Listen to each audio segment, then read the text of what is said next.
ಸಮಾಜಕ್ಕೆ ಸೇವೆಗಳನ್ನು ಮಾಡುತ್ತಾ ಜನಪ್ರಿಯ ವ್ಯಕ್ತಿಗಳಾಗಿರ್ತಕ್ಕಂಥ ನಮ್ಮ ಗ್ರಾಮದ ನಾಯಕರಾಗಿರ್ತಕ್ಕಂಥ ಸನ್ಮಾನ್ಯ ಶ್ರೀ ನಾಗರಾಜ್ ಎಸ್ ಕೊಳ್ಜಿ ಸಾಹೇಬರನ್ನು ಕೂಡ ನಾನು ಸ್ವಾಗತವನ್ನು ಕೋರ್ತಾ ಇದ್ದೇನೆ.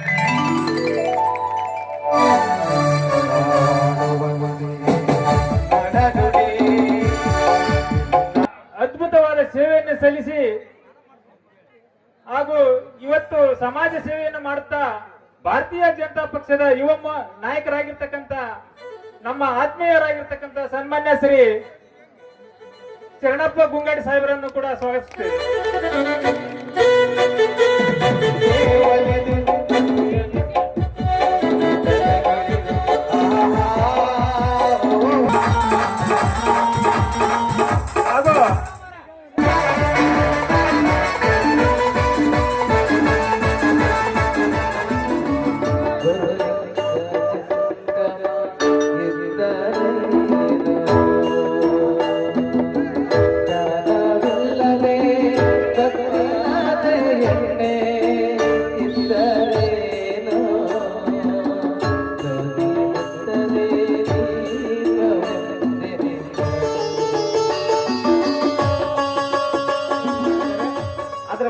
ಕಳಿಬಾರ್ದಂದ್ರೆ ತಾವು ಯಾವುದೇ ಗಲಾಟೆ ಆಗದಂತೆ ಜೊತೆಗೆ ಉಚಿತ ನಾಟಕ ಆಡ್ತಾರೆ. ತಮ್ಮಿಂದ 10 ರೂಪಾಯಿ ಆಗ್ಲಿ ತಾವು ಕಾಣಿಕೆ ಕೊಡಿ, ನಾವು ವೇದಿಕೆ ಮೇಲೆ ಕೊಡ್ತೀವಿ.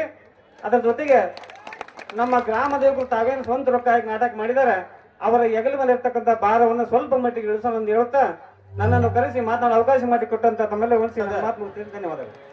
ಬಸವಾದಿ ಪರಮತರನ್ನ, ಜಗತ್ತಿನ ಸಂತರನ್ನ, ಮಹಂತರನ್ನ, ದಾರ್ಶನಿಕರನ್ನ, ಮಾರ್ತೇಶ್ವರನ ಸ್ಮರಿಸುತ್ತಾ ಇವತ್ತು ಬಟ್ವಾಡಿ ಗ್ರಾಮದಲ್ಲಿ ಮಾರ್ತೇಶ್ವರ ಈಶ್ವರನ ಜಾತ್ರಾ ಮಹೋತ್ಸವವಾಗಿ ಶ್ರೇಷ್ಠವಾಗಿದ್ದ ಸಾಮಾಜಿಕ ನಾಟಕವನ್ನ ಮುತ್ತೈದು ಕೈ ಇಟ್ಟಂತ ಮುತ್ತೈದಂತ ಸುಂದರ ಸಾಮಾಜಿಕ ನಾಟಕವನ್ನ ಅಭಿನಯಿಸಿ ತೋರಿಸ್ತಾ ಇದ್ದಾರೆ.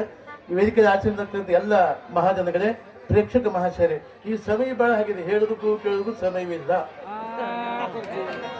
ಈಗ ನಾಟಕ ಒಬ್ಬ ಕರ್ಕೊಂಬಂದು ಕಾಲೇಜ್ ಲೆಕ್ಚರ ಇಷ್ಟದವ್ರ ಇದ್ದಾವ ಭಾಷಣ ಮಾಡಕ್ಕೆ ನಾಟಕ ಉದ್ಘಾಟನೆಗೆ ಚದು ಮಾಡಿದ.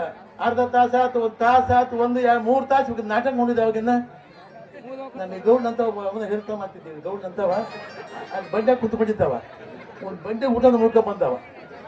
ಮುಂದೆ ಅಡ್ಡ ಆ ಕಡೆ ಯಾಕ್ರೆ 14 ತಂದ್ರೆ ಕೇಳವ ಕಾಲೇಜ್ ಲೆಕ್ಚರ್ ಭಾಷಣ ಮಾಡ ಉದ್ಘಾಟನೆ ಬಂದವ. ನಿಮಗೆಲ್ಲ ಅಂತ ಮತ್ತೆ ಕೈಯಾಗ ಬಂಡಿ ಊಟ ಹಿಡ್ಕೊಂಬ, ನಿಮಗೆಲ್ಲ ಯಾರು ನಿಮಗೆ ಕರ್ಕೊಂಬಂದು ಸೋಳ ಮಗ ಅವ್ನು ಹುಡ್ಕಾಡ್ಕತ್ತಿ ಅಂತ ಹೇಳಿ. ಅದಕ್ಕೆ ನಾಟಕದ ಮರ್ಯಾದೆ ಕಳ್ಕೊಂಡು ಮಾತಾಡ್ಬೇಕು, ಮರ್ಯಾದೆ ಜಿತ್ಕೊಂಡು ಮಾತಾಡ್ಬೇಕು ಜಾಸ್ತಿ. ಅದಕ್ಕೆ ಜಾತ್ರೆ ಅಂದ್ರೇನು? ಒಂದು 2 ನಿಮಿಷ ಮಾತಾಡ್ತಾರೆ ಅರ್ಥ ಮಾಡಿ. ಒಂದು 2 ನಿಮಿಷ ಜಾತ್ರೆ ಅಂದ್ರೇನು? ನಮ್ಮ ಹುಟ್ಟಿನ ಕೊಟ್ಟಂದ್ರೆ ಈ ಜಾತ್ರೆ ಬರೀ ದೊಡ್ಡ ಬಡಿದೆ ನಾಟಕ ಇಷ್ಟಕ್ಕಲ್ಲ. ನಾಟಕ ಜಾತ್ರೆ ಅಂದ್ರೆ ನಮ್ಮ ಹುಟ್ಟಿನ ಕೊಟ್ಟಂದ್ರೆ ಈ ಜಾತ್ರೆ. ಏನಾದ್ರು ಧಾರ್ಮಿಕ ಸ್ವಭಾವ ಜನಗಳಿಗೆ ಪಾಪ ಪುಣ್ಯ ಒಳ್ಳೇದು ಕೆಟ್ಟದ್ದು ಹೇಳಲಿಕ್ಕೆ ಒಂದು 5 ದಿವಸ ಕಾರ್ಯಕ್ರಮ ಮಾಡಿದ್ರೆ ಊರು ಭಾಳ ಚೆನ್ನಾಗಿರ್ತದೆ. ಬರೀ 100 ಡೋಲ್ ಡಮ್ ಡೊಳ್ಳು ಬಡ್ದು ಹಾಟದ ಸತ್ತೋಗ್ರ ಡೊಳ್ಳಿ ಶಬ್ದಕ್ಕೆ ಎಷ್ಟು ಡೊಳ್ಳು ಅಬಾಬ ಶಿವ. ಅದಕ್ಕೆ ಇವತ್ತು ಭಾಳ ಸಂತೋಷದಿಂದ ಬಂದಿರಿ, ಭಾಳ ಸಂತೋಷ. ಟೈಮ್ ಭಾಳ ಆಗಿದೆ. ಇದು ಮಾರ್ಗದರ್ಶನ ಜಾತ್ರೆ. ಮಾರ್ಗದರ್ಶನ ಎಂಥ ಶಕ್ತಿಶಾಲಿ ನಿಮ್ಗೆಲ್ಲ ಗೊತ್ತಿದೆ. ಒಂದ್ಸಲ ಒಬ್ಬ ಹೆಣ್ಣು ಮಗಳು ಬಂದ ನಾನು ಹೆಚ್ಚು ಹೇಳಿ ಹೋಗುದಿಲ್ಲ ಈಗ, ಯಾಕಂದ್ರೆ ಭಾಷೆ ವೇದಿಕೆ ಅಲ್ಲ.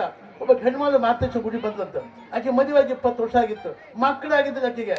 ಯಪ್ಪ ಹನುಮಪ್ಪ ನನಗೊಂದು ಗಂಡು ಕೊಟ್ಟೆ ಅಂದ್ರೆ ನೀನು ಕಣ್ಣುಬಟ್ಟು ಕ್ವಾರಿ ಮಿಚ್ಚಿ ಕೊಡ್ತಂದ್ರೆ ಜಾತ್ರೆ ಸಿಗ್ತಾವ ಇಲ್ಲೇ ಕಣ್ಣುಬಟ್ಟು ಕ್ವಾರಿ ಮಿಚ್ಚಿ. ಅವ ಪಾಪ 20 ವರ್ಷ ಇದ್ದು ಹನುಮಪ್ಪ ಹಗೂರ್ ಕಣ್ತು ಪಾಕ ಕಣ್ತು ಕಥಾಸ್ತು ಆಶೀರ್ವಾದ ಮಾಡಿದ ಹನುಮಪ್ಪ. ಮುಂದೆ ವರ್ಷ ಗಂಡು ಹಣದಕ್ಕೆ ಅದು ಕೂಸ 6 ತಿಂಗಳ, ವರ್ಷ 2 ವರ್ಷ 4, 5, 6, 10 ವರ್ಷ ಆದ್ರೂ ಆ ಕಣ್ಬಟ್ಟು ಕ್ವಾರಿ ಮಿಚ್ಚಿ ಕೊಡಿಸಿಲ್ಲಕ್ಕೆ ಹನುಮಪ್ಪನಿಗೆ. ಅವ ಮತ್ತೊಂದು ದಿವಸ ಬಂದಕ್ಕೆ ಯಪ್ಪ ಅಂದ ಹನುಮಪ್ಪ.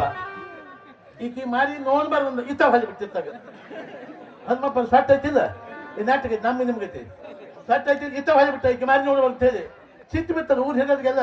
ಹನುಮಪ್ಪ ಸಟ್ ಆಗಿದ್ದೆ, ಹನುಮಪ್ಪ ಸಟ್ ಆಗಿರ್ತದೆ. ಏನ್ ಮಾಡುದಂಗಾರೆ ಊರಾಗಿದ್ದೆಲ್ಲ ಮುತ್ತೈದ ಬಂದು ಆಚೆ ಸ್ವಟ್ ಇತ್ತು ಮಾರಿ ನಾಟಕ ಆಗತ್ತೆ ಅಂತ. ಸರಿ ಗಂಗ್ರ ಆಗ್ತದೆ ಎಲ್ಲ ಊರು ಬಂದೆಲ್ಲ ಬಂದ್ರು, ಬೆಳಕಿರೆಲ್ಲ ಬೆಳಗಿದ್ರು. ಸ್ವಟ್ ಇತ್ತು ಮಾರಿ ಸ್ವಟ್ಟಗೆ ಇತ್ತು, ನಾಟಕ ಆಗ್ಲಿ ಏನಪ್ಪ ಅಂತ ಚಿಂತೆ ಮಾಡಿ ಬಂದ್ರು. ಆಕೆ ಬೇಕು ಊರು ದಿಬ್ಬರಿ ಬೇಡ್ಕೊಂಡಿದ್ದದಕ್ಕೆ ಬರ್ರು ಹೇಳಪ್ಪ ಅಂದಕ್ಕೆ. ಯಾಕವ ಹನುಮಪ್ಪ ಯಾಕವ ಅಂದ. ಅದೇ ಬುದ್ಧಿಗೆ ಐತೆ ನಿನಗಂತ. ದೇವ್ರ ಬುದ್ಧಿ ಹೇಳಿ ಹುಟ್ಟಾರ ಈಗ ಭಾಳ ಮಂದಿ. ದೇವ್ರ ಬುದ್ಧಿ ಹೇಳಿ ಬಂದು ಹುಟ್ಟಾರ. ಯಾಕಂದ ಅಲ್ಲ ಹರಿಕೆ 12 ವರ್ಷ ಅಂತ ನನ್ನ ಮಗಿನ ಹತ್ತು ಹೊರಗೆ ಬರದ್ ಹೊರಗೆ ಬಿಟ್ಟದ ನಮ್ಮಪ್ಪ ಎಂತ ಕಾಲ ಬಂತಪ್ಪ ದಿಕ್ತೇನೆ ಕಾಲ ಟೈಮ್ ಬಾಯ್ದಪ್ಪ ನಿತ್ಯ ಯಾಕಂದ್ರೆ ನಾ ಹೇಳ್ತಕ್ಕಂಥ ಜಾತ್ರೆ ಅಂದ್ರೆ ಜನರಿಗೆ ಉಪದೇಶಪುರಿ ಏನು 4 ಮಾತುಗಳಿರಬೇಕು. ಯಾಕೆ ದಿವಸ ಕಿವ್ಯ ನೋಡ್ತೀವಿ ಎಂತ ಕೆಟ್ಟ ಕಾಲ ಎಂತ ಏನು ದಿವಸ ನೋಡ್ತೀನಿ ಅದಕ್ಕೆ ಜನಗಳಿಗೆ ಧಾರ್ಮಿಕ ಭಾವನೆ ಬರಲಿ, ಒಳ್ಳೇದು ಕೆಟ್ಟದ್ದು ಪಾಪ ಹೋಗಿ ಪ್ರಜ್ಞೆ ಬರ್ಲಿಕ್ಕೆ ಜಾತ್ರೆಗೆ ಏನೋ ಒಂದು 5 ದಿವಸ ಕಾರ್ಯಕ್ರಮ ಮಾಡಲಿ. ಏನ್ ಗಂಟೆ ಹೋಗ್ತೀವಿ ಬರೀ ಡೊಳ್ಳು ಬಡಿದೆ ಬರೀ ನಾಟಕ ಇಷ್ಟ ಮಾಡೋದಕ್ಕಿಂತ ಜನರಿಗೆ ಒಳ್ಳೆ ಸದ್ಬೋಧೆ ಆಗಬಾರ್ದು, ಒಳ್ಳೇದಾಗ್ತದೆ. ಅದಕ್ಕೆ ಇವತ್ತು ನಾಟಕ ಐತಲ್ಲ ಹುತ್ತಿನಲ್ಲಿ ಕೈ ಇತ್ತಂತ ಮುತ್ತೈದೆ ಇವತ್ತು ಮಂದಿ ನಿಮ್ಮೆಲ್ಲಾರ ಪಾತ್ರ ಅದ್ರಾಗೈತೆ. ಎಲ್ಲಾರು ನೋಡ್ರಿ ನಮ್ ತಪ್ಪು ಇದು ನನ್ನ ಪಾತ್ರ ನೀವು ಗುರ್ತಾಗಿ ಮಾಡ್ಕೊಂಡು ಹೋಗ್ರಪ್ಪ. ಅದಕ್ಕೆ ಎಲ್ಲಾರು ಒಳ್ಳೇದಲ್ಲಿ ಈ ನಾಟಕ ಹೊಸಬ್ರು ಹಾಕಿರೋದ ಬಹಳ ಮಂದಿ ಹೊಸ ಹುಡುಗರ ಅದಕ್ಕೆ ಪ್ರಾರಂಭದ ಕೊನೆಯವರು ಕೂಡ ಯಾವ ತೊಂದರೆ ಬರೆದಾಗ ವಿಘ್ನ ಬರೆದಾಗ ಚೆಂದ ನಡೀತು. ಮತ್ತೊಮ್ಮೆ ಶುಭ ಹಾರೈಸ ಆತ್ಮ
ಹಲೋ ಹಲೋ ಅಗ್ನಿದೇವನ ಅಗ್ನಿದೇವ SBI ಬ್ಯಾಂಕಿನಿಂದ ಪಾಟೀಲ್ ಕಡಿಯವನು 10 ಕೋರ್ಸ್ ಬೆಲೆ ಬಾಳುವ ಬಂಗಾರದ ಪದವನ್ನು ತೆಗೆದುಕೊಂಡು ತಿರುಮಲ ಹೋಟೆಲ್ ಕಡೆ ಹೊರಟಿದ್ದಾನೆ. ಅವನ ಬಯಲು ನನಗೆಲ್ಲ ಗೊತ್ತಿದೆಯಾ? ಅವನ್ಯಾರು, ಅವನ ಹೆಸರೇನು ನನಗೆ ಗೊತ್ತಿಲ್ಲ. ಅವನ ಪರಿಚಯ ಅವನು ನೋಡಲಿಕ್ಕೆ ಹೇಗಿರುವನು? ಸುಮಾರು 6 ಅಡಿ ಎತ್ತರ, ಜೋಗಿ ಸ್ಟೈಲ್ ಕೂಲ್ದು ಬಿಟ್ಟಿದ್ದಾನೆ. ಅವನು ಯಾವ ತರದ ಪ್ಯಾಂಟ್ ಶರ್ಟ್ ಧರಿಸಿದ್ದಾನೆ? Blue shirt, white pant.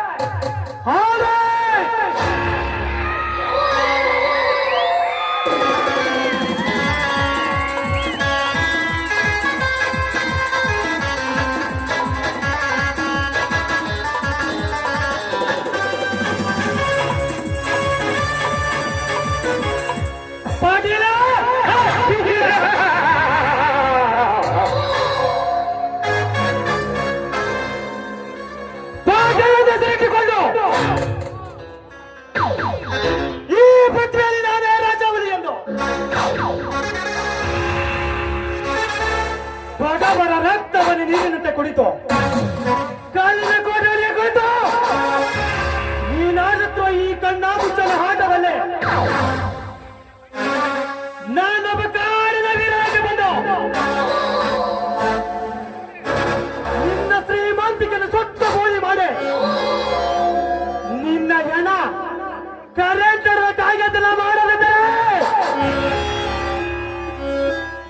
ನಾ ಪೇರು ಅವಧೂತ ಹಾಕಿದ ಮನೆ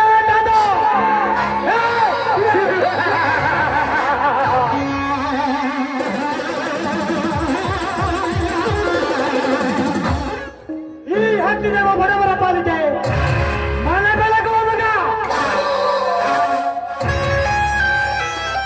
ಬಡವರ ಮೇಲೆ ದಪ್ಪದ ಪಾಲಿಕೆ ಮಾಡುವ ದತ್ತ ಶ್ರೀಮಂತರ ಪಾಲಿಕೆ ಸುಡುವಿಕೆ ಅಂತ ಮಗ.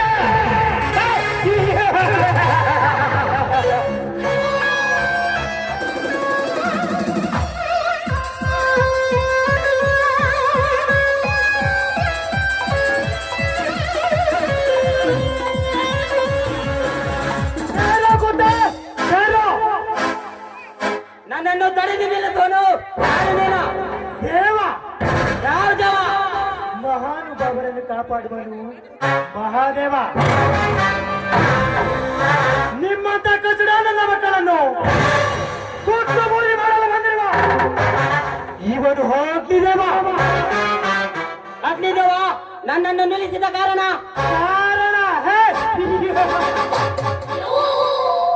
ನಿನ್ನನ್ನು ಹೊರಗೆನಿಸಿ ನಿನ್ನ ಪ್ರಾಣ ಪರಮಾತ್ಮನ ಪಾದಕ್ಕೆ ನಿನ್ನ ಜನ ನನ್ನ ಪಾದಕ್ಕೆ ಅರ್ಪಿಸಿಕೊಳ್ಳಲು ಬಂದಿರುವ ಗಂಡೋಲಿಗಳ ನಾಯಕ ಈ ಅಗ್ನಿದೇವ. ನನ್ನ ಪ್ರಾಣವನ್ನು ಪರಮಾತ್ಮನ ಪಾದಕ್ಕೆ ಕಳಿಸಲು ನಿನಗೂ ಸಾಧ್ಯವಿಲ್ಲ, ನಮ್ಮ ಅಪ್ಪನಿಗೂ ಸಾಧ್ಯವಿಲ್ಲ. ನನ್ನಪ್ಪನ ಹೆಸರನ್ನು ಎತ್ತಿ ನನ್ನ ಕೋಪನ ಮತ್ತಷ್ಟು ಕೇಳಿಸಿದೆ. ಚಟ್ಟ ಸುಳೆ ಮಗ ಮುಗಿಯಿತು ನಿನ್ನ ಖಾತೆ.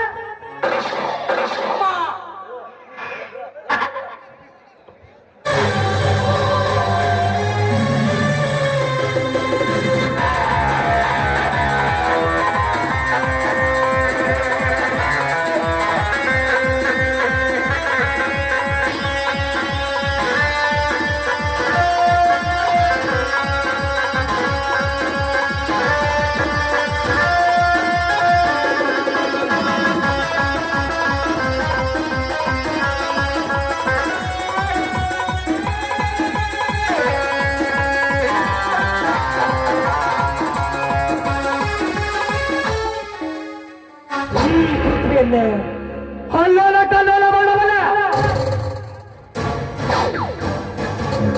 ಚುಕ್ಕಿ ಹಂದರವನ್ನೇ ಹಾಕಬಲ್ಲ ತೇಜ ಪುಂಜಾಲ ಮುಚ್ಚಲಿದ ಆಕಾಶದ ತಲಕಸಬಲ್ಲ. ಅಂದ ಮೇಲೆ ನರಸಪ್ತನ ಮಾರ್ಗಗಳಾದ ಇಂಥವರ ಕತೆ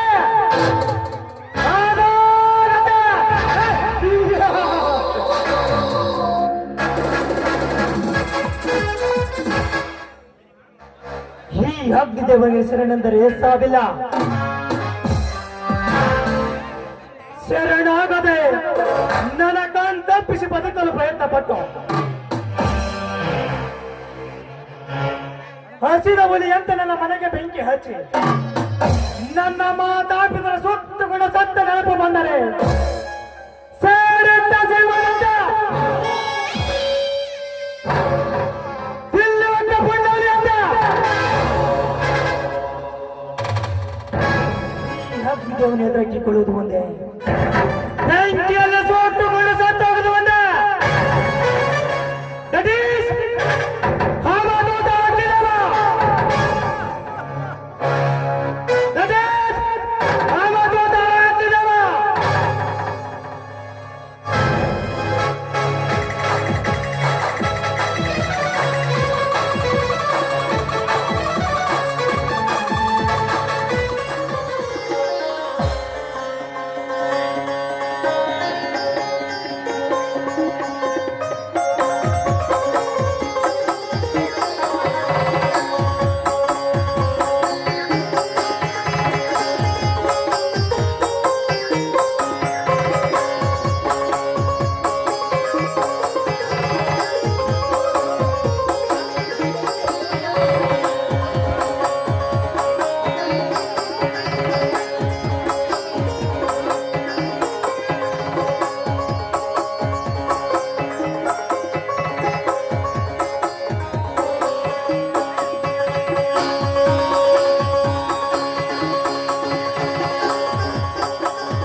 ಚಂದ ನಮ್ಮ ಅಕ್ಕ ತಂಗಿಯರಿಗೆ ಕಾಣ್ತಾ ಇಲ್ಲ ಅಂತೆ. ದಯವಿಟ್ಟು ಗಣಮಕ್ಕಳೆಲ್ಲರೂ ಸ್ವಲ್ಪ ಪ್ರೋತ್ಸಾಹಿಸಬೇಕಂದ್ರೆ ತಮ್ಮಲ್ಲಿ ಒಂದಷ್ಟು ಕೋರ್ಸ್ಕೊಳ್ತಾ ಇದ್ದೀನಿ. ಯಾಕಂದ್ರೆ ಸೈಡ್ ನಿಂತ ಎಲ್ಲರೂ ಸ್ವಲ್ಪ ಹಿಂದಕ್ಕೆ ಸೇರ್ಕೋಬೇಕು, ಇಲ್ಲಾಂದ್ರೆ ಸ್ವಲ್ಪ ಕುಂದ್ರಬೇಕು. ದಯವಿಟ್ಟು ಪದೇ ಪದೇ ಇದನ್ನ ಹೇಳ್ಸ್ಕೊಬೇಡ್ರಿ ನೀವು. ಎಲ್ಲರೂ ಬೇಕತ್ತರ ಸೇರ್ಕೋಬೇಕು. ದಯವಿಟ್ಟು ಎಲ್ಲರೂ ಕುಂತ್ಕೊಳ್ರಿ. ಚಂದಾಗಿ ನಾಟಕ ಮಾಡಕ್ ಬಂದಿದ್ದೀವಿ, ಚಂದಾಗಿ ಕುಂತ್ಕೊಳ್ರಿ. ಯಾರು ಕುಂತ್ಕೊಳ್ಬಾರ್ದು ದಯವಿಟ್ಟು.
ವಿಜಯಳಾದ ಮಹಾ ಮಹೇಶ್ವರಿಯಂಬಾದೇವಿ. ತಾತ ಮುತ್ತಾತಂದರಿ ಕಾಲದಿಂದಲೂ ಕೂಡ ನಾವು ನಿಮ್ಮನ್ನೇ ಪೂಜಿಸುತ್ತಾ ಬಂದಿದ್ದೇವೆ. ಆದರೆ ಅಂದಿನಿಂದ ಬರೀ ಬಡತನ ಎನ್ನುವ ಈ ಬಡತನದ ಭೂತ ನಮ್ಮ ಬೆನ್ನಿಂದಲೇ ಬಂದು ತಂದು. ಅದು ಅಲ್ಲದೆ ನನ್ನ ತಂದೆ ತಾಯಿಗಳು ಈ ಬಡತನದಲ್ಲಿ ಸಿಕ್ಕಿ ಅವರ ಪ್ರಾಣವನ್ನು ಕೂಡ ಬಿಟ್ಟರು. ನನ್ನನ್ನ ಈ ಭೂಮಿಯ ಮೇಲೆ ಬಿಟ್ಟು ಅವರು ಕೂಡ ಸ್ವರ್ಗಸ್ಥರಾಗಿರುತ್ತಾರೆ.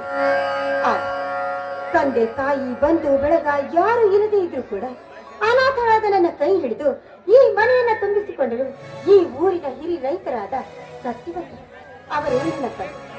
ನನ್ನ ಮತ್ತು ನನ್ನ ಗಂಡನಿಗೆ 2 ಕಣ್ಣಿನಂತಿದ್ದಾರೆ ನನ್ನ ಇಬ್ಬರು ಮೈದುನ. ಇನ್ನು ನನ್ನ ಹಿರಿ ಮೈದುನ ಜಮದ ಯಾವಾಗ್ಲೂ ಕೂಡ ಬರೀ ಕಬಡ್ಡಿ ಕುಸ್ತಿ ಅಂತ ಊರನ್ನ ತಿರುಗುತ್ತಾನೆ ಇರ್ತಾರೆ. ಆದಷ್ಟು ಬೇಗ ಅವನಿಗೊಂದು ಒಳ್ಳೆ ಬುದ್ಧಿಯನ್ನ ಕೊಟ್ಟು ಕಾಪಾಡುತ್ತಾನೆ. ಅಂತೆಯೇ ನನ್ನ ಕಿರಿ ಮೈದುನ ಆದ ಸಂಪತ್, ಅವನು ಸಿಟಿಯಲ್ಲಿ ವಿದ್ಯಾಭ್ಯಾಸವನ್ನ ಮಾಡ್ತಾ ಇದ್ದಾನೆ. ಅವನ ವಿದ್ಯೆಯು ಕೂಡ ಆದಷ್ಟು ಕೂಡ ಪರಿಪೂರ್ಣವಾಗುವಂತೆ ಅನುಗ್ರಹಿಸುತ್ತಾನೆ. ಅಮ್ಮ ಓಂಕಾರ ಸ್ವರೂಪಿ, ನಿನ್ನಲ್ಲಿ ನಾನು ಬೇಡುವುದು ಒಂದೇ ತಾಯಿ, ಆದಷ್ಟು ಬೇಗ ನನಗೊಂದು ಮಗುವನ್ನ ಕರುಣಿಸು ಎಂದು. ಹೆಣ್ಣಾಗಿ ಹುಟ್ಟಿದ ಮೇಲೆ ಅವಳ ಹೆಣ್ತನ ಸಾರ್ಥಕವಾಗಬೇಕು ಅಂದ್ರೆ ಅವಳಿಗೊಂದು ಮಗುವಾಗಬೇಕು. ತಾಯಿ, ಆ ಮಗುವನ್ನ ನನಗೆ ದಯಪಾಲಿಸು ಎಂದು ನಿನ್ನಲ್ಲಿ ನಾನು ತೆರೆಗೆಲ್ಲ ಒಡ್ಡಿ ಬೇಡಿಕೊಳ್ಳುತ್ತೇನೆ. ಅಷ್ಟೇ ಅಲ್ಲ, ಈ ಊರಿನಲ್ಲಿ ಹಣ ಇದೆ ಎಂದು ಮದದಿಂದ ದರ್ಪದಿಂದ ಹಣದ ಮದದ ಮದ್ದಾನೆಯಾಗಿ ಮೆರೆಯುತ್ತಿದ್ದಾರೆ ಈ ಊರಿನ ಶ್ರೀಮಂತ. ರೈತರ ರಕ್ತವನ್ನ ತಿಗಣಿಯಂತೆ ಹೀರುತ್ತಿದ್ದಾರೆ ಆ ದೇಸಾಯಿಗೌಡ ಮತ್ತು ಆ ಪಾಟಿ. ಅಂತ ದುಷ್ಟರನ್ನ ಶಿಕ್ಷಿಸಿ ಶಿಷ್ಟರನ್ನ ರಕ್ಷಿಸುವ ಭಾರ ನಿನ್ನನ್ನೇ ಕೂಡಿದೆ ದುರ್ಗಾ ಪರಮೇಶ್ವರಿ.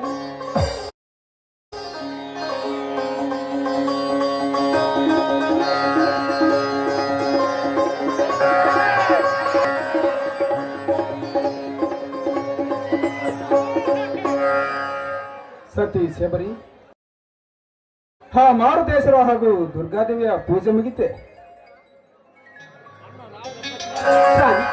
ಆ ದುರ್ಗಾದೇವಿಯ ಪೂಜೆ ಅಂತ ಮುಗಿತು. ಬನ್ನಿ ಮೊದಲು ದೇವರಿಗೆ ನಮಸ್ಕಾರ.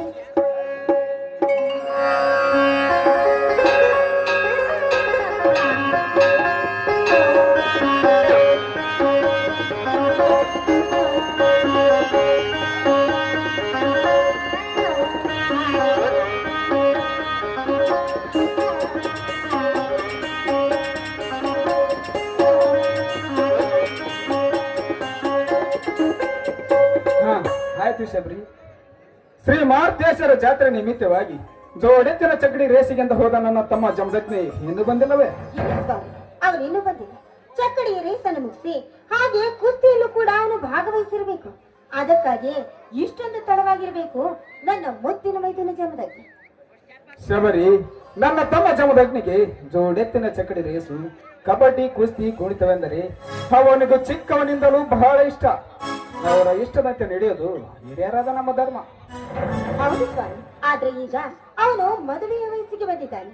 ಆದಷ್ಟು ಬೇಗ ಅವನಿಗೆ ಮದುವೆ ಮಾಡಿ ಸಂಸಾರ ಮಾಡೋದಕ್ಕೆ ಹಚ್ತಿರೋ ಅಥವಾ ಇದೇ ರೀತಿ ಮುದ್ದು ಮುದ್ದಾದ ಮಾತುಗಳನ್ನ ಮಾತಾಡಿ ಈ ರೀತಿ ಊರು ತಿರುಗಲು ಹಚ್ತೀರೋ? ಏನೇ ಶಬರಿ, ನನ್ನ ಸಹೋದರನ ಬಾಳು ಬಂಗಾರವಾಗಲೇನು ಆಸೆ ನನಗೆಲ್ಲಿಂದ ತಿಳಿದಿವೆ ಪೆದ್ದೆ. 18 ವರ್ಷ ಮುಗಿಸಿ 19ನೇ ವರ್ಷಕ್ಕೆ ಕಾಲು ಇಡ್ತಿರುವ ನನ್ನ ತಮ್ಮ ಜಮದಗ್ನಿಗೆ ಈ ಸಲ ಸುಗ್ಗಿ ಹಬ್ಬ ಮುಗಿಸಿ ಅವನಿಗೆ ಎಲ್ಲಾದ್ರೂ ಒಂದು ಒಳ್ಳೆ ಮತ್ತನ ಸುಖನೆ ನೋಡಿ ಜಮದಗ್ನಿಗೆ ಮದುವೆ ಮಾಡಿದರೆ ಅಣ್ಣನಾಗಿ ಹುಟ್ಟಿದ ನನ್ನ ತಲೆಯ ಮೇಲಿನ ಭಾರ ಇಳಿಯುತ್ತದೆ. ಹೌದು ಸ್ವಾಮಿ, ನೋಡಿ, ಸಂಪತ್ತು ಮತ್ತು ಜಮದಗ್ನಿಗೂ ಒಂದೊಂದು ದಾರಿಯನ್ನ ತೋರಿಸಿದ್ರೆ ಅಣ್ಣ ಅತ್ತಿಗೆರಾದ ನಮ್ಮ ತಲೆ ಮೇಲಿರುವ ಭಾರ ಕೂಡ ಕಮ್ಮಿ ಆಗುತ್ತೆ. ಅದು ಅಲ್ಲದೆ ಇಷ್ಟೆಲ್ಲ ಮಾಡಿದಕ್ಕೂ ಈ ನಮ್ಮ ಜೀವನ ಸಾರ್ಥಕವಾಗುತ್ತೆ ಸ್ವಾಮಿ. ಆದರೆ ಶಬರಿ, ನನ್ನ ಮನದಲ್ಲಿ ಒಂದು ಸಂಶಯ ಉಂಟಾಗತೊಡಗಿದೆಯಲ್ಲ? ಸಂಶಯ ನಿಮ್ಮ ಮನದಲ್ಲಿ? ಅದೇನೆಂದು ನನ್ನ ಮುಂದೆ ಹೇಳೋದಿಲ್ವೇ ಸ್ವಾಮಿ? ನೋಡಿ ಶಬರಿ, ಏನು ಮಾತನಾಡುತ್ತೀರ ಶಬರಿ? ಗಂಡ ಹೆಂಡತಿ ಅಂದರೆ ಸಂಸಾರದ ಹಿಡ್ಕೊಂಡುಗಳು ಮೇಲಾಗಿ ಸತಿಪತಿಗಳಿಬ್ಬರು ಜೋಡೆತ್ತಿನ ಬಂಡೆಯ ಗಾಲಿಗಳಿದ್ದಂತೆ. ಆದ್ರೆ ಒಂದು ಗಾಲಿ ಕಳಿಸಿದ್ರೆ ಬಂಡೆ ಮುಂದೆ ಸಾಗಲಾರದು. ಅದರಂತೆ ಆದರ್ಶ ಸತಿಪತಿಗಳಾದ ನಮ್ಮಿಬ್ಬರ ಭಾವನೆಗಳು ಒಂದಾದರೆ ಸಂಸಾರ ಸಸಾರ. ನನ್ನ ಮನದಲ್ಲಿ ಉಂಟಾದ ಸಂಶಯ ನಿನ್ನ ಮುಂದೆ ಹೇಳಿದೆ, ಮತ್ತಾರ ಮುಂದೆ ಹೇಳಿದೆ ಶಬರಿ? ಹಾಗಾದ್ರೆ ಅದೇನೆಂದು ಹೇಳಿ ಸ್ವಾಮಿ. ನೋಡಿ ಶಬರಿ, ನಮಗಂತೂ ಮದುವೆಯಾಗಿ ಇಷ್ಟು ದಿನ ಕಳೆದರು ಮಕ್ಕಳಾಗಲಿಲ್ಲ. ಮುಂದೆ ಇದೇ ರೀತಿ ನಮಗೆ ಮಕ್ಕಳಾಗದಿದ್ದರೆ ಜಮದಗ್ನಿ ಮತ್ತು ಸಂಪತ್ ನಮ್ಮಿಬ್ಬರನ್ನು ಚೆನ್ನಾಗಿ ನೋಡಿಕೊಂಡು ಜೋಪಾನ ಮಾಡಬಹುದೇ? ಸ್ವಾಮಿ, ಎಂತ ಮಾತನ್ನ ಮಾತಾಡ್ತಾ ಇದ್ದೀರಿ ನೀವು? 4 ಜನಗಳಿಗೆ ಬುದ್ಧಿ ಹೇಳಬೇಕಾದವರು ನೀವು. ಈ ನಿಮ್ಮ ಮನಸ್ಸಿನಲ್ಲಿ ಇಂಥ ಸಂಶಯದ ಮಾತುಗಳು ಬರಬಾರದು ಕಂಡ್ರೆ. ನೋಡಿ, ಅವರನ್ನ ನಾನು ಹೆತ್ತ ಮಕ್ಕಳಿನಂತೆ ಈವರೆಗೂ ಕೂಡ ಸಾಕಿ ಬೆಳೆಸಿದ್ದೇನೆ. ನನ್ಗೆ ಖಂಡಿತವಾಗ್ಲೂ ನಂಬಿಕೆ ಇದೆ, ಅದು ಯಾರೇ ಕಾರಣಕ್ಕೂ ಅವರು ನನ್ನನ್ನ ಬಿಟ್ಟುಕೊಳ್ಳೋದಿಲ್ಲ ಅಂತ. ನಿನ್ನ ನಂಬಿಕೆ ಸುಳ್ಳು ಹಾಗೆ ಒಂದು ವೇಳೆ ಕೇಡು ಬಗೆದರೆ ನೋಡಿ, ತಾಯಾದವಳು 9 ತಿಂಗಳು ಮಗುವನ್ನ ತನ್ನ ಹೊಟ್ಟೆಯಲ್ಲಿ ಇಟ್ಕೊಂಡು ಅದನ್ನ ಹಿಡಿದು ಜೋಪಾನ ಮಾಡ್ತಾಳೆ. ಒಂದು ವೇಳೆ ತಾಯಿ ಹಾಲನ್ನು ಮುಳಿಸುವ ಸಮಯದಲ್ಲಿ ಆ ಮಗು ತೊಡೆಯ ಮೇಲೆ ಗಲೀಜು ಮಾಡಿದೆ ಎಂದು ಆ ಮಗುವನ್ನು ಏನ್ ಮಾಡ್ತಾಳೆ? ಅಥವಾ ತೊಡೆಯನ್ನ ಕತ್ತರಿಸ್ತಾಳ? ಆ ಮಗುವನ್ನೇ ಸಾಯಿಸಿ ಬಿಡ್ತಾಳೆ? ಹೇಳಿ ನೋಡಿ, ಒಂದು ಮಗುವನ್ನ ಸಾಕಿ ಬೆಳೆಸಿ ಅದನ್ನ ದೊಡ್ಡವರು ಮಾಡೋ ತನಕ ಮಾತ್ರ ನಮ್ಮದು. ಮುಂದೆ ನಮ್ಮನ್ನ ರಕ್ಷಿಸೋದು ಶಿಕ್ಷಿಸೋದೆಲ್ಲ ಅದು ಅವರಿಗೆ ಬಿಟ್ಟಿದ್ದು ಸ್ವಾಮಿ. ಶಬರಿ, ನೀ ನಿಜವಾಗೂ ಧರ್ಮ ದೇವತೆ ಕಡೆ, ನೀ ನಿಜವಾಗೂ ಧರ್ಮ ದೇವತೆ.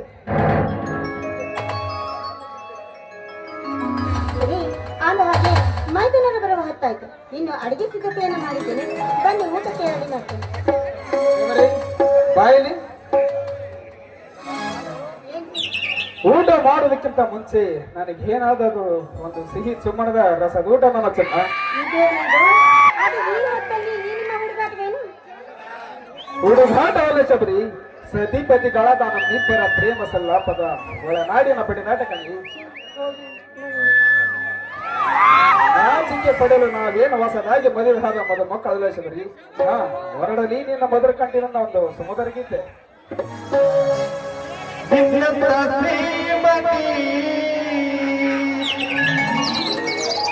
ಕೈ ಹಿಡಿದಾಗ ಇನ್ನಂತ ಗುಣಮತಿ ಜೊತೆಯಾದಾಗ ದಿನವೂ ಆನಂದವೇ ದುಃಖವು ಹೀಗೆ ಸೇರಿ ಹಾಡುವಾಗ ಬದುಕೋ ಸ್ವರ್ಗವೇ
ಸ್ವಾಮಿ ಬನ್ನಿ, ನಿಮ್ಮ ಜೊತೆಲಿ ಮಾತನಾಡ್ತಾನಿತ್ತು ಆ ದುರ್ಗಾ ಪರಮೇಶ್ವರಿಗೆ ಅಭಿಷೇಕ ಮಾಡಿ ಪಂಚಾಮೃತವನ್ನ ಹಾಗೆ ಇಟ್ಟಿದ್ದೀನಿ, ಅದನ್ನ ಕೊಡೋದನ್ನು ಮಾಡ್ತಿದ್ವಿ.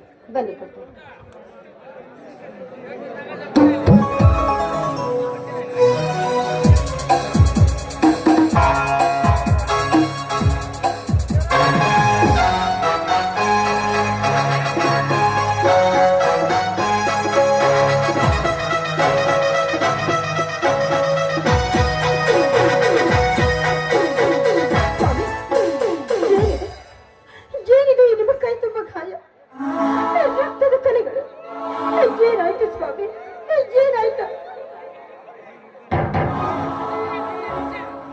ಕಾವೇರಿ ಆಗಬೇಡ ಶಬರಿ, ಕಾವೇರಿ ಆಗಬೇಡ. ಇದೆಲ್ಲ ನಮ್ಮಂತರ ಬಡ ರೈತರ ಪಾಲಿಗೆ ಆ ದೇವರು ಕೊಟ್ಟ ಬಹುಮಾನ, ದೈವ ತಂದ ದುರಂತ. ದಯವಿಟ್ಟು ಜೀರಿಗೆ ಸುದ್ದಿ ಬೆಳೆಸಿ ಏನೆಂದು ಮಾತಾಡ್ತಾರೆ. ನನಗೆ ಅಕ್ಷರದ ಅರಿವೇ ಗೊತ್ತಿಲ್ಲ. ನೀವೇ ರೀತಿ ಸುದ್ದಿ ಬೆಳೆಸಿ ಮಾತಾಡಿದ್ರೆ ನನಗೆ ತಾನೇ ಅರ್ಥವಾಗುತ್ತೆ. ನೀವೇನೇ ಹೇಳೋದಿದ್ರು ಕೂಡ ದಯಮಾಡಿ ನೇರವಾಗಿ ಹೇಳಿಸ್ಬೋದು. ಗಂಡನೇ ದೇವರೆಂದು ನಂಬಿ ಪೂಜಿಸುತ್ತಿರುವ ಹೆಣ್ಣು ಬಾಲಿಯಾದ ನಿನ್ನತ್ರ ನಿಜ ಸಂಗತಿ ಹೇಳದೆ ಮತ್ತಾರ ಮುಂದೆ ಹೇಳಲಿ ಶಬರಿ. ನಮ್ಮ ಮೇಲಿನ ದೇಶಕ್ಕಾಗಿ ನಮ್ಮೂರ ಹಿರಿಯಗೌಡ ತಮ್ಮ ಹಾಲುಗಳನ್ನು ಕಳಿಸಿ ಬೆಳೆ ತುಂಬಿನಂತ ನಮ್ಮ ಊರು ಮುಂದಿನದ 1 ಎಕರೆ ವರಲಕ್ಷ್ಮಿ ಹತ್ತಿ ಬೆಳೆ ಹರಿಗೆ ನಾಶ ಮಾಡಿದ್ದಾನೆ ಶಬರಿ, ಹರಿಗೆ ನಾಶ ಮಾಡಿದ್ದಾನೆ. ಯಾಕಪ್ಪ ಯಾಕೆ ಸದಾ ಸದಾ ನಮಗೆ ಯಾಕೆ ಇಂಥ ಕಷ್ಟಗಳ ಕಾರ್ಪಣ್ಯದಲ್ಲಿ ತಡುತ್ತಿರ್ಬೇಕಂತೆ? ಅಂತ ತಪ್ಪನ್ನ ನಾವಾದ್ರೂ ಏನು ಮಾಡಿದ್ದೇವೆ?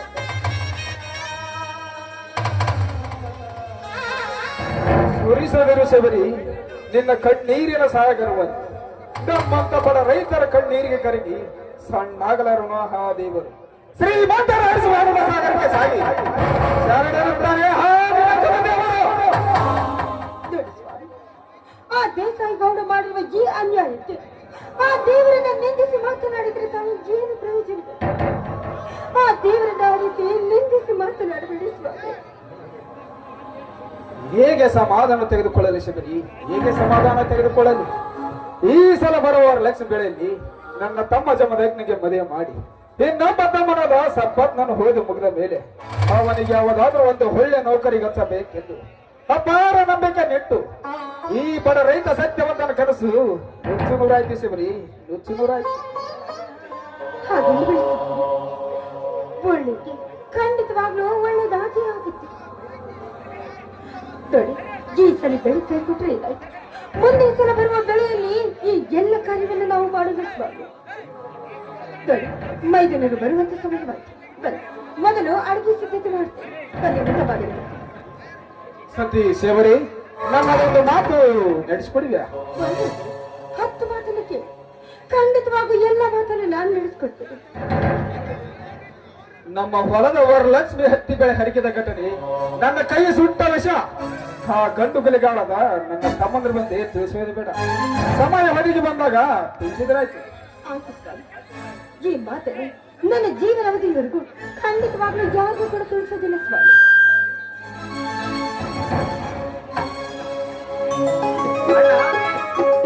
ಅಣ್ಣ ಅತ್ತಿಗೆ. ಸಹೋದರ ಸಂಪತ್, ಈಗ ಬಂದೆಯಾ? ಹೌದಣ್ಣ, ಈಗ ಬಂದೆ. ಮೈದನು ಇದೀಗ ಬನ್ನಿ. ನಿನ್ನ ಪರೀಕ್ಷೆ ಚೆನ್ನಾಗಿ ಆಯ್ತು ತಾನೆ? ಚೆನ್ನಾಗಿ ಬರೆದಿದ್ದೇನೆ ಅತ್ತಿಗೆ, ರಿಸಲ್ಟ್ ಕೂಡ ಬಂದಿದೆ. ಹಾಗಾದರೆ ಈ ಸಲದ ನಿನ್ನ ರಿಸಲ್ಟ್ ಏನಾಯ್ತು ಸಹೋದರ? ದೇವತಾ ಪುರುಷನಂತ ನಿನ್ನ ತಣ್ಣ, ಧರ್ಮ ದೇವತೆಯಂತಾಗಿ ನನ್ನ ಅತ್ತಿಗೆ.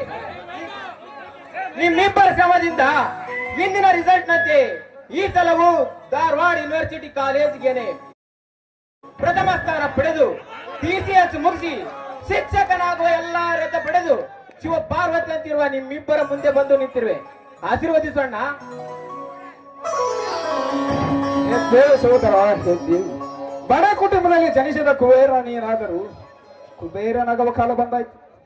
ಕುಬೇರನಾಗಬೇಕೆಂಬ ದುರಾಲೋಚನೆ ನನಗಿಲ್ಲಣ್ಣ. ಕೂಲಿ ನಾಲಿ ಮಾಡಿ ಬದುಕುತ್ತಿರುವ ನನ್ನಂತ 4 ಜನ ಬಡ ಮಕ್ಕಳಿಗೆ ವಿದ್ಯಾಭ್ಯಾಸ ಕಲಿಸಿದರೆ ಅವರ ಆಶೀರ್ವಾದದ ಆರೈಕೆನೇ ನನಗೆ ಸಿರಿ ಸಂಪತ್ತು. ಅತ್ತಿಗೆ ಆಶೀರ್ವದಿಸಿ ಅತ್ತಿಗೆ.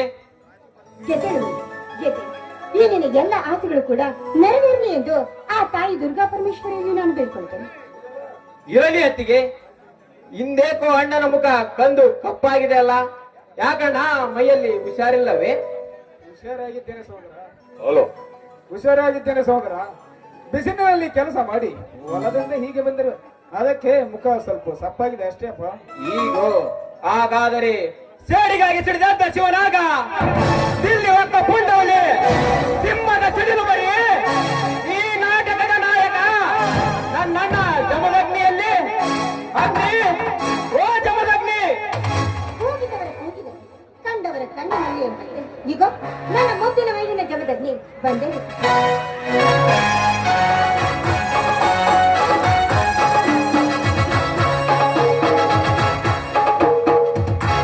ಅಣ್ಣ ಹತ್ತಿಗೆ. ಬಾಮೈದರೆ ಇದೀಗ ಬಂದೇನು? ಹೌದತ್ತಿಗೆ, ಈಗ ಬಂದೆ. ಸಹೋದರ ಸಂಪತ್, ಬಂದಪ್ಪ. ಬಂದು ಕೆಲವೇ ಗಂಟೆಗಳಾಯ್ತಣ್ಣ. ಸಹೋದರ ಜಮದಗ್ನಿ, ಏನಾಯ್ತಪ್ಪ ನೀನು ಜೋಡೆತ್ತಿನ ಚಕ್ಕಡಿ ರೇಸಿಗಿಂತ ಹೋದ ಕೆಲಸ? ಅಣ್ಣ ಹೋದ ಕೆಲಸ ಸಕ್ಸಸ್ ಮಾಡದೆ ಸೋತು ಹಿಂತಿರುಗಿ ಬರುವುದು ಈ ವೀರ ಕೇಸರಿಯಾದ ಈ ಜಮದಗ್ನಿಯ ಜಾಯಮಾನದಲ್ಲೇ ಬಂದಿಲ್ಲ, ಮುಂದೆ ಬರುವುದು ಇಲ್ಲ. ಅಂದರೆ ನೀನು ಚಕ್ಕಡಿ ರೇಸಿನಲ್ಲಿ ಗೆದ್ದು ಜಯಶಾಲಿಯಾಗಿ ಬಂದಿರುವೆಯಾ? ಗೆದ್ದು ಜಯಶಾಲಿಯಾಗಿ ಬರುವುದಕ್ಕೆ ಸಂದೇಹವಿಲ್ಲ ಸಹೋದರ. ಪ್ರತಿ ಸಲದಂತೆ ಈ ಸಲವೂ ಕೂಡ ವಟಪರವಿ ಶ್ರೀ ಮಾರುತೇಶ್ವರನ ಜಾತ್ರೆಯ ನಿಮಿತ್ತವಾಗಿ ಜೋಡೆತ್ತಿನ ಚಕ್ಕಡಿ ರೇಸಿನಲ್ಲಿ ನಾನು ಮೇಯಿಸಿದ ನನ್ನ 2 ಎತ್ತುಗಳು ಸುತ್ತೇಳಿಗೆ ಅರಸಿ ನೆನೆಸಿಕೊಂಡಿರುವ ಈ ಊರ ದೇಸಾಯಿಗಳ ಎತ್ತುಗಳನ್ನು ಸೋಲಿಸಿ ಗಾಡಿ ಕಿತ್ತು ತಂದಿದ್ದೇವೆ. ಅತ್ತಿಗೆ ಆಶೀರ್ವದಿಸಿ.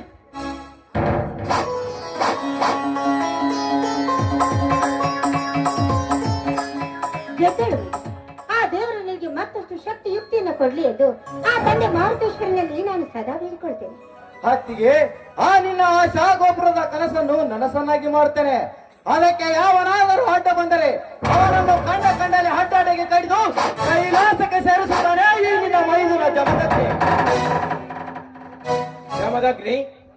ಒಂದು ವೇಳೆ ಯಾವನಾದರೂ ನಮ್ಮ ಮನೆತನದ ಕಡೆಗೆ ಕೈ ಮಾಡಿ ತೋರಿಸಿ ಕಣ್ಣು ಮಿಟಕಿಸಿ ಹೊರಳಿ ನೋಡಿ ನಮಗೆ ಕೆಟ್ಟ ನುಡಿಗಳನ್ನ ಆಡಿದರೆ ಏನು ಮಾತನಾಡುತ್ತಿರುವೆ ಸಂಪತ್?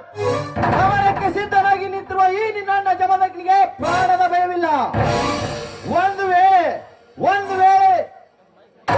ಯಾವ ಬಂಡನಾದರೂ ನಮ್ಮ ಮನೆತನದ ಕಡೆ ಕೈ ಮಾಡಿ ತೋರಿಸಿದ ನಿಜವಾದರೆ ಅವನ ಕೈಲಾಸಕ್ಕೆ ಕಣ್ಣು ಕೋಳಿಗೆ ಹಾಕುತ್ತೇನೆ. ನಮಗೆ ಕೆಟ್ಟ ನುಡಿಗಳಾಡಿದ ಪುಣ್ಯ ಸುರಲೋಕದ ಸೂರನಾಗಿದ್ದರು ಅವನ ನಾಲಿಗೆ ಕತ್ತರಿಸಿ ಹದ್ದು ನರಿ ಕಾಯಿಗಳಿಗೆ ಹಂಚಿ ಈ ಜಗದಲ್ಲಿ ನಾವೇ ಸೂರರೆಂದು ಸೊಕ್ಕಿನಿಂದ ಮೆರೆತಿರುವ ಸೊಕ್ಕಿನ ಶ್ರೀಮಂತರ ಪಾಲಿಗೆ ಕರಿಕಾಳಿಗೆ ಸರ್ಪ ನಾನಾಗದಿದ್ದರೆ ನನ್ನ ಹೆಸರು ಪುಂಡ ಪುರುಷರ ಗಂಡ ಜಮದಗ್ನಿನೇ ಅಲ್ಲ. ಸಹೋದರ ಜಮದಗ್ನಿ, ಒಂದು ವೇಳೆ ನಮ್ಮ ಮೂವರನ್ನು ಒಗ್ಗಟ್ಟು ಮುರಿದು ಮನೆ ಮಶಾಣ ಮಾಡಬೇಕೆಂದು ಬಹಳ ದೊಡ್ಡ ನಿಂತಿರುವ ದೇಸಾಯಿಗೌಡನ ಕಪ್ಪಿ ಮುಷ್ಟಿಯಲ್ಲಿ ಸಿಕ್ಕು ಎಲ್ಲಿ ನಮ್ಮ ಸುಂದರ ಮನೆತನ ಹೊಡೆದು ನುಚ್ಚು ನೂರಾಗುತ್ತದೆ ಎಂದು ನನ್ನ ಮನ ಕೊರಗುತ್ತದೆ ಸಹೋದರ, ನನ್ನ ಮನ ಕೊರಗುತ್ತದೆ. ಆ ದೇಸಾಯಿಗೌಡನ ಹೆದರಿಗೆ ಸೊರಗದಿರೋಣ, ಸೊರಗಿ ಸಣ್ಣಾಗದಿರು. ಗೋಡೂಲಿಗಳಂತಿರುವ ಈ ನಿನ್ನ ತಮ್ಮಂದರು ಜೀವಂತವಿರುವವರೆಗೂ ನಿನ್ನ ಒಂದು ಕೂದಲು ಸಾಗದಂತೆ ನೋಡಿಕೊಳ್ಳುತ್ತೇವೆ. ಬಂಡಾಯ ಎಬ್ಬಿಸಿದ ದೇಸಾಯಿಗೌಡನ ಬುಡ ನೋಡಿ ಕಡಿದು ಗೌಡ ಗತ್ತರದಲ್ಲಿ ಗೆದ್ದ ಗೆಲುವಿನ ಸರದಾರ ನಾನಾಗಿ ನಿಲ್ಲುವೆ ಈ ಸಮಾಜದಲ್ಲಿ. ಜಮದಗ್ನಿ, ದೇವರ ಆಟ ಬಲವರ್ಯರು. ಒಂದು ವೇಳೆ ಈ ಮನೆಯ ಮಹಾಲಕ್ಷ್ಮಿ ಸಾಧ್ವಿಯಾದ ನನ್ನ ಅತ್ತಿಗೆಗೆ ಸಾಧ್ವಿಯ ಸತ್ವ ಪರೀಕ್ಷೆ ನಡೆಯುವ ದುರ್ಗತಿಕ ಸಮಯ ಬಂದರೆ ಇವಳು ಅಂತಿಂತ ಹತ್ತಿಗೆಲ ಸೋದರ. ಸತ್ತ ಗಂಡನನ್ನೇ ಮರಳಿ ಪಡೆದ ಆ ಸತಿ ಸಾವಿತ್ರಿ, ರೆಡ್ಡಿ ಕುಲದ ನಿವಾರಣೆಯಾದ ಹೇಮರೆಡ್ಡಿ ಮಲ್ಲಮ್ಮ, ಸತ್ತ ಮಗನನ್ನು ತುಂಡು ತುಂಡಾಗಿ ಕತ್ತರಿಸಿದರು ತನ್ನ ಸೀಲ ಕಳೆದುಕೊಳ್ಳದ ಆ ಕಡ್ಲಿ ಮಟ್ಟಿ ಕಾಶಿಬಾಯಿ, ಸತಿ ಸಕ್ಕುಬಾಯಿ ಅಂತ ಸಾಧ್ವಿ ಈ ನನ್ನ ಅತ್ತಿಗೆ. ಒಂದು ವೇಳೆ ಈ ನನ್ನ ಅತ್ತಿಗೆಗೆ ಸಾಧ್ವಿಯ ಸತ್ವ ಪರೀಕ್ಷೆ ನಡೆದರೆ ಸರ್ಪಗಿರಿಯ ಸರ್ಪ ಸಾಗರದಲ್ಲಿ ಸಾಗಿ ಹುತ್ತದಲ್ಲಿ ಕೈ ಇಟ್ಟು ಬದುಕಿ ಹುತ್ತದಲ್ಲಿ ಕೈ ಇಟ್ಟ ಮುತ್ತೈದಾಗಿ ಬಾಳುತ್ತಾಳೆ ನನ್ನ ಅತ್ತಿಗೆ.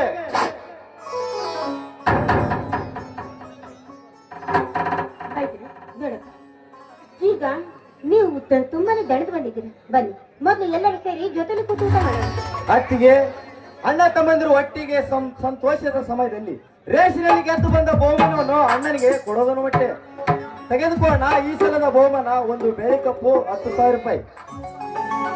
ನನ್ನ ಕೈಯಲ್ಲಿ ಬೇಡ ಸಹೋದರ, ಅಲ್ಲಿ ದೇವರ ಮುಂದೆ ಇಟ್ಟು ಬಿಡು. ಯಾಕಣ್ಣ, ಈ ನಿನ್ನ ತಮ್ಮ ಜೋಡೆತ್ತಿನ ಚಕ್ಕಡಿ ರೇಸಿನಲ್ಲಿ ಗೆದ್ದು ಬಂದಿದ್ದು ನಿನಗೆ ಸಂತೋಷವಿಲ್ಲವೇ? ಸಂತೋಷವಿಲ್ಲ ಎಂದು ಯಾವ ಮನಸ್ಸಿನಿಂದ ಹೇಳಲಿ ಸಹೋದರ? ಸಂತೋಷವಿದೆಯಪ್ಪ, ನನಗೆ ತುಂಬಾ ಸಂತೋಷವಿದೆ. ಆದರೆ ಏನು ಈ ನಿಟ್ಟಿದ್ರನ್ನ ಮಾತಾಕಣ್ಣ, ತೆಗೆದುಕೊಳ್ಳೋಣ ಜಮದಗ್ನಿ ತಂದ ಆ ಬಹುಮಾನವನ್ನು. ಯಾವ ಕೈಯಿಂದ ತೆಗೆದುಕೊಳ್ಳಲಿ ಸಹೋದರ? ಯಾವ ಕೈಯಿಂದ ತೆಗೆದುಕೊಳ್ಳಲಿ ಅಂದರೇನಣ್ಣ ಈ ನಿನ್ನ ಮಾತಿನ ಅರ್ಥ?